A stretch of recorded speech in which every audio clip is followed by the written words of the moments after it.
నిజంగా ఏమైంది? ఆ కడియం తీస్తే రంది లేచి వచ్చేస్తుంది. ఆ కడియం తీస్తే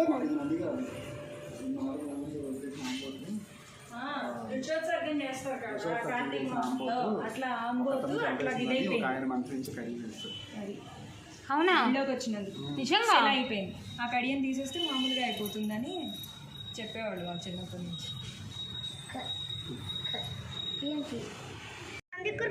కోపం వస్తుంది. ఇన్ని రోజులు ప్రతి శివాలయంలోనూ నంది కొమ్ముల మధ్యలోంచి శివుడిని చూడాలి, కానీ ఇక్కడేమో శివుడి వెనకాల, గుడి వెనకాల నుంచి రంధ్రంలో నందిని చూడాలి.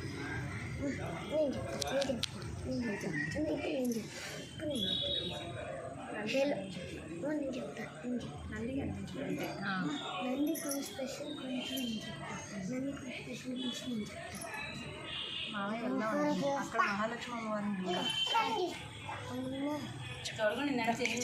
గట్టిగా చెప్పు. అమ్మమ్మ ఇవాళ మనం గుడికి వచ్చాం కదా, అక్కడ శివుడికి ఒక మన గుడి పక్కనే ఉన్న మసీదులో ఆయన ఆ ఆవు ఊరిలో పూజ చేయించారు అనమాట. పూజ చేసి వదిలేశారనమాట. వదిలేయడం వల్ల దాన్ని ఎవరో కొట్టి గుళ్ళోకి రప్పించారు.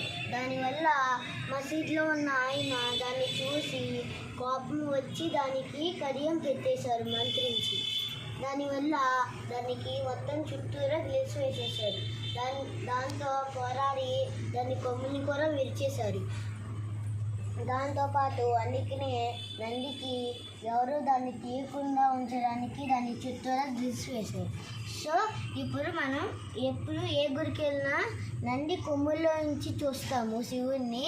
ఇక్కడేమో స్పెషల్ శివుడు వెనకాల గుడిలో నుంచి చిన్న రంధ్రంలో నుంచి శివుడిని చూసి అక్కడ ఉన్న నందిని చూసి దానికైనా దీపాన్ని చూసి దర్శించుకోవాలి. Okay friends.